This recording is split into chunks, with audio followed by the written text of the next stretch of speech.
ॐ अज्ञानतिमिरान्धस्य ज्ञानञ्जनशलाकया चक्षुरुन्मीलितं येन तस्मै श्रीगुरुवे नमः। हरे कृष्ण। भगवद गीता अध्याय 12 और श्लोक संख्या 20।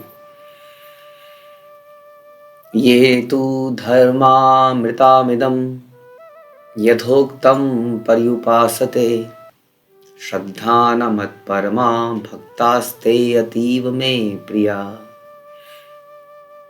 जो इस भक्ति के अमर पथ का अनुसरण करते हैं और जो मुझे ही अपना चरम लक्ष्य बनाकर श्रद्धा सहित पूर्ण रूपेण संलग्न रहते हैं, वे भक्त मुझे अत्यधिक प्रिय हैं। तो इस प्रकार से ये इस अध्याय का अंतिम श्लोक है और इस अंतिम श्लोक में भगवान फाइनल डिक्लेरेशन दे रहे हैं। बहुत सारी बातें बोली गई कि भगवान को कौन प्रिय है, और इस पे बोलते हैं और इस भक्ति के अमर पथ का जो अनुसरण करता है, यानी कि जो अभी तक के प्रोसेस बताए गए ये भक्ति योग के प्रोसेस थे। हमने सुना कैसे भगवान कहते हैं कि यदि तुम बुद्धि को मुझ में नहीं लगा सकते, मैया वेश मनो माम, मन को मुझ में स्थिर करो, बुद्धि को मुझ में इन्वेस्ट करो, लगाओ। यदि तुम ऐसा नहीं कर सकते हो तो भक्ति के नियमों का पालन करो और मेरे लिए चाहत पैदा करो। यदि तुम ऐसा नहीं करते हो तो मेरे लिए कर्म करो। यदि तुम ऐसा नहीं कर सकते तो कर्म के फल को मुझे दे दो। यदि तुम ऐसा नहीं कर सकते तो ज्ञान के पथ का अनुशीलन करो। उसके बाद कौन मुझे प्रिय है, जो सुख में दुख में संभाव रहता है, जिसका ना तो कोई शत्रु है ना कोई मित्र है, इत्यादि हमने सुनी बातें।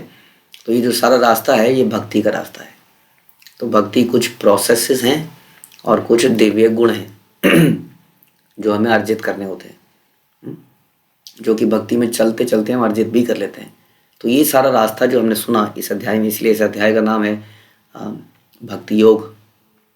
तो ये जो सारा का सारा रास्ता है ये रास्ता भक्ति योग है, जिसमें कुछ नियम हैं, कुछ यम हैं, कुछ नियम यानी कुछ डूज हैं, कुछ डोंट्स हैं, कुछ हमारे आचरण संबंधी बातें हमने सुनी जो भगवान को बहुत प्रिय हैं।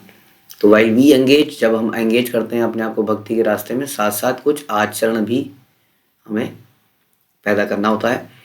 और इस सब को जो फॉलो करता है, जो मुझे ही अपने जीवन का लक्ष्य बनाता है, मुझे ही अपना चरम लक्ष्य बनाता है, ये बड़ा इंपॉर्टेंट है, मुझे ही अपना चरम लक्ष्य बताता है। भगवान भगवद गीता में बहुत कैटेगोरिकली श्लोकों को बोलते हैं अक्सर, ताकि कोई एम्बिग्यूटी ना रह जाए कि भगवान कौन है। सारे ग्रंथ पढ़ डाले लेकिन ये क्लियर नहीं है भगवान कौन है। तो बहुत ही क्लियर, ताकि कहीं पर कोई डाउट ना रह जाए, जो मुझे ही अपने जीवन का चरम लक्ष्य बनाता है। जो जीवन के चरम लक्ष्य, जब भी हम कुछ पूजा पाठ करते हैं संसार में, तो लक्ष्य उस देवता को प्रसन्न करना यदि है तो उसके पीछे हिडन लक्ष्य है। वो क्या कि सुख संपत्ति घर आवे। तो प्रसन्न तो देवता को कर रहे हैं थाली घुमा के, भोग लगा के, लेकिन उसके पीछे, उसको प्रसन्न करने के पीछे का पर्पस क्या है? कुछ लाभ, भौतिक लाभ। इसको नहीं कह सकते जो यहाँ बोला जा रहा है। यहाँ बोला जा रहा है मुझे ही अपने जीवन का चरम लक्ष्य। तो हमारा लक्ष्य हो सकता है कि हम मंदिर में जा रहे हैं, भगवान के लिए तो जा रहे हैं, लेकिन ये चरम लक्ष्य नहीं है। चरम लक्ष्य कुछ और है। कि मेरा कुछ मेटीरियल बेनिफिट मुझे प्राप्त हो। तो यहाँ पर भगवान चरम लक्ष्य बता रहे हैं, कोई हिडन एजेंडा नहीं है, चरम लक्ष्य कृष्ण ही है। इसको हम भक्ति कहते हैं, इसको डिवोशनल एक्टिविटी कहते हैं। अदरवाइज वो बिजनेस एक्टिविटी है, बिजनेस मेंटेलिटी है, उसको भक्ति नहीं कहा जाता। इसलिए साधारण वर्ष नाम हम उसको पूजा पाठ, कर्म कांड इत्यादि कह देते हैं, क्योंकि वहाँ चरम लक्ष्य कृष्ण की प्रसन्नता या कृष्ण को प्राप्त करना नहीं है। इसलिए भगवान कह रहे हैं कि भक्ति वही है जो इस भक्ति का पथ है जिसमें मुझे ही, खास तौर पे एक और बात बता रहे हैं, मुझे ही, यानी कि कृष्ण ही हमारे परम लक्ष्य होने चाहिए। यदि कोई और किसी को परम लक्ष्य बनाता है तो उसको भी भक्ति नहीं कह सकते। यदि किसी का परम लक्ष्य ही कुछ और है, हिडन है, हिडन का कैसे पता चलता है? कि जब वो लक्ष्य प्राप्ति नहीं होती है तो पूजा पाठ छूट जाती है, और प्राप्ति हो जाती है तो भी छूट जाती है। और भक्ति कैसे है? भक्ति अमर पथ है, जैसे बता रहे हैं। भक्ति छूटती नहीं है, ये देश काल परिस्थिति समय के परे का विषय है। ऐसा नहीं कह सकते कि सतयुग में भक्ति का समय था, कलयुग में भक्ति का समय नहीं। ये अमर पथ है। और ये हमेशा चालू रहता है। यदि ये भक्ति है तो ये चालू रहती है, यदि ये भक्ति नहीं है तो ये कुछ बाधाएं आने पर छूट जाती है। यानी कि वो अभी भक्ति पैदा नहीं हुई थी, नेवर माइंड, नहीं भी पैदा हुई थी तो भी हम उसको ज़बरदस्ती प्रारंभ करते हैं, नियमों का पालन करने का प्रयास करते हैं, और धीरे धीरे हम ऐसी स्थिति में पहुंच जाते हैं कि हमारे जीवन में कोई रुकावट, किसी भी प्रकार का उतार चढ़ाव हो और ये भक्ति छूटती नहीं है। इसलिए कहा गया ये अमर पथ है। अमर है, एक तो हर एज में, भौतिक एज, हमारी एज मतलब आयु भी, और ये युगा भी, सतयुग, कलयुग, द्वापर इत्यादि सभी एज के लिए अमर पथ है। ऐसा नहीं है कि अब सतयुग में भगवान को प्राप्त करने का तरीका डिफरेंट था। जैसे हम सुनते हैं कि कर्दम मुनि ने 10,000 वर्ष तक भगवान की तपस्या करी, लेकिन वो भक्तिमय तपस्या करी, उन्होंने हृदय में भगवान को ही ध्यान किया। और भगवान चतुर्भुज के रूप में उनके सामने प्रस्तुत हो गए, तो वो भी भक्ति योगी था। वो भी जो तपस्या थी वो भक्तिमय तपस्या थी, ज्ञानमय तपस्या हो सकता है। यज्ञ का पर्पस भी भगवान को प्रसन्न करना हो सकता है। इसलिए पर्पस या प्रोसेस डिफरेंट हो सकते हैं, लेकिन पर्पस हमेशा एक ही रहना चाहिए यदि उसको भक्ति कहा जाए कि परम लक्ष्य क्या है, कृष्ण ही परम लक्ष्य है। तो जो इस रास्ते पे चलते हैं और श्रद्धा सहित पूर्ण रूपेण संलग्न रहते हैं। अब संलग्न रहना वर्ड भी हमें बताता है कि संलग्न रहना केवल चिंतन नहीं लगता, संलग्न रहना में इंडल्ज्ड इन एक्टिविटीज, जो कि केवल चिंतन नहीं, मेंटल स्पेकुलेशन नहीं कर रहा है व्यक्ति। ज्ञानी अक्सर मेंटल स्पेकुलेशन करता है, मतलब सोचता रहता है बस ज्ञान की बातें, चर्चा, डिबेट्स, डिस्कशंस।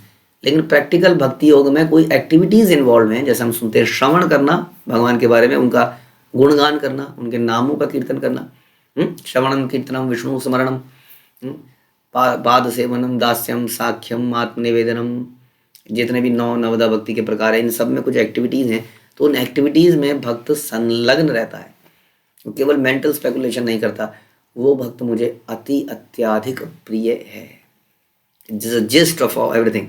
क्योंकि ये चैप्टर प्रारंभ हुआ था अर्जुन के प्रश्न से कि निराकार का रास्ता उचित है या साकार का रास्ता उचित है, और भगवान ने पूरा चैप्टर बताया, और इसके अंत में इसका निष्कर्ष, इसका निचोड़ बताया कि क्या है, जो भक्ति के पथ का अनुसरण करता है, मुझे अपने जीवन का चरम लक्ष्य बनाता है, श्रद्धा रूपीन श्रद्धा के साथ मेरी सेवाओं में लगा रहता है। बिल्कुल क्लियर कट समझ में आता है कि भक्ति योग की ही बात करी जा रही है, वो मुझे अत्यधिक प्रिय है। तो इस अध्याय में प्रभु बता रहे कि दूसरे श्लोक में भगवान ने ऐसा बोला था कि मन को मुझ में स्थिर करो से लेकर धर्मामृतम इदम तक भगवान ने अपने पास पहुंचने का जो है रास्ता बताया, दिव्य सेवा की विधियों को बताया, कैसे कैसे पहुंच सकता है, क्या पहला स्टेप क्या है, दूसरा स्टेप क्या है, बड़े ढंग से इस चैप्टर के अंदर बताया कि यदि तुम ये नहीं कर सकते हो तो तुम ये करो, ये नहीं कर सकते तो तुम ये करो। दूसरे शब्दों में इस अध्याय में निर्णय दिया गया कि सुसंगति से मनुष्य में भक्ति के प्रति आसक्ति उत्पन्न होती है, जिससे वह प्रमाणिक गुरु बनाता है। बड़ा इंपॉर्टेंट है, प्रभुपाद आगे बता रहे हैं, सुनिए। प्रभुपाद कह रहे हैं कि कब तक व्यक्ति निराकार को पालन कर सकता है। निराकार का पालन तब तक कर सकता है जब तक वो कोई भक्त के संगति में नहीं आ जाता और उसके अनुसार एक गुरु को नहीं अपना लेता और गुरु के प्रति शरणागति नहीं कर लेता। यदि वो ऐसा कर लेता है तो फिर निराकार का कोई लाभ नहीं, उसके बाद उसको साकार भक्ति में लगना चाहिए। बता रहे हैं कि जब वो प्रामाणिक गुरु बनाता है तो वह श्रद्धा, आसक्ति और भक्ति के साथ सुनता है। गुरु बनाना कोई फैशन नहीं है, अपनी दुकान में फोटो लगा ली, गुरुजी गुरुजी बोल दिया, हर जगह गुरुजी हो गया। गुरुजी से श्रवण करना इंपॉर्टेंट है, शास्त्रों को गुरुजी के माध्यम से सुनना, गुरु परंपरा के माध्यम से सुनना इंपॉर्टेंट है। इसलिए वो क्या करता है, यहाँ बता रहे हैं, गुरु बनाता है तो फिर श्रद्धा, आसक्ति और आसक्ति तथा भक्ति के साथ सुनता है। ये भी इंपॉर्टेंट है, आसक्ति के साथ। उसे गुरु की वाणी में, गुरु के कैरेक्टरिस्टिक में आसक्ति है, तभी तो उससे आकर्षण से वैसा ही करने का प्रयास करेगा जैसा वो बोलते हैं। और क्या करता है, कीर्तन करता है, भक्ति के विधि विधानों का पालन करता है, गुरु के अंडर रहकर। इस तरह में भगवान की दिव्य सेवा में तत्पर हो जाता है। इस अध्याय में इस मार्ग की संस्तुति की गई है, इसलिए कोई संदेह नहीं रह जाता कि यही मार्ग जो है भक्ति का मार्ग ही परम मार्ग है।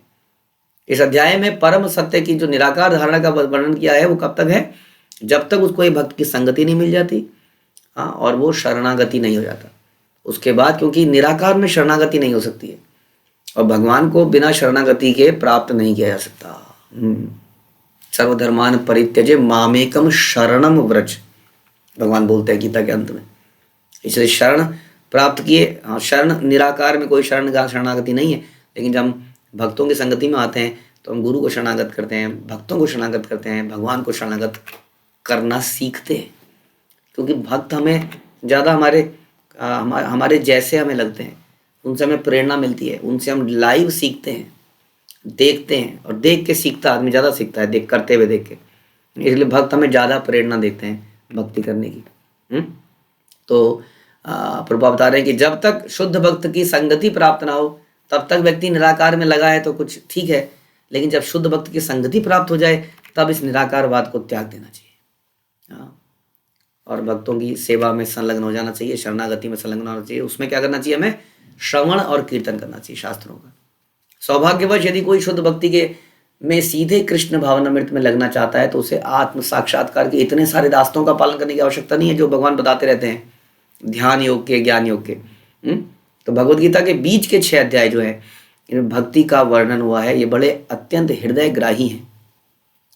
हाँ, 6 अध्याय, शुरू के 6 अध्याय, अंत के जो बीच के 6 अध्याय हैं वो अध्याय क्या है? उसमें भक्ति के बारे में बताया गया है। किसी को जीवन निर्वाह के लिए वस्तुओं की चिंता नहीं करनी होती, क्योंकि भगवत कृपा से सारी वस्तुएं स्वतः सुलभ प्राप्त होती हैं यदि व्यक्ति भगवान पर आश्रित है। तेषाम सतत युक्ता नाम भजताम प्रीति पूर्वकम ददामी बुद्धि योगम तम ये माम, बुद्धि प्रदान करते हैं और योगक्षेमम वहाम्यम। हाँ, सारी चीज़ों को देते हैं, बुद्धि भी देते हैं, सारी वस्तुएं प्रदान करते हैं यदि हम शरणागति होते हैं तो। इसलिए भक्ति मतलब शरणागति समझ जाना चाहिए। यानी कि मैं आई एम जीरो, अपने को शून्य मानना, अपने को मूर्ख मानना, हाँ, और गुरु को, भगवान को समर्पित होना और उनके समर्पण में क्या करना? अंधविश्वास नहीं करना कि मैं जीरो हूँ तो आप ही तो भगवान है। हाँ, ये मतलब उसमें ज्ञान भी शामिल है। गुरु भगवान नहीं है, लेकिन गुरु भगवान का रिप्रेजेंटेटिव है। हम सब भगवान के दास हैं वास्तव में। ये बात को समझना। और गुरु और वैष्णवों को ये मानना कि यदि हमने इनको प्रसन्न कर लिया तो भगवान को प्रसन्न कर लिया। ये भक्ति बड़ी साधारण है ना, ये सिंपल वर्ड्स हैं, पर बड़ा मुश्किल है करना। तो इस अध्याय में भगवान बता रहे हैं कि जो इस प्रकार इस अमर पथ पर लगा रहता है, हाँ, भक्ति के कार्यों में संलग्न रहता है, कुछ ना कुछ करता रहता है, खाली नहीं बैठता है। और इन सब का पर्पस क्या होता है? भगवान की परम भक्ति प्राप्त करना। भक्ति का मतलब कई बार हम चर्चा करते हैं ताकि कन्फ्यूजन ना रहे। भगवान की प्रसन्नता के लिए कार्य किए गए कार्य, भगवान की प्रसन्नता के लिए इंद्रियों को लगाना, सेवा करना। इन वेरी सिंपल वर्ड्स, जो इस प्रकार करता है भगवान कह रहे हैं वो मुझे अत्यधिक प्रिय है। बड़ा क्लियर है, देयर इज नो डाउट। पता नहीं समाज में इतना सारा डाउट क्यों है? भगवद गीता बहुत ही स्पष्ट है यदि आप इसको ध्यान से पढ़ेंगे तो। यहीं समाप्त करते हैं। इस चैप्टर का अंत हुआ, हम अगले चैप्टर की तरफ अग्रसर होंगे। हरे कृष्णा। श्रील प्रभुपाद की जय। भगवद गीता की जय।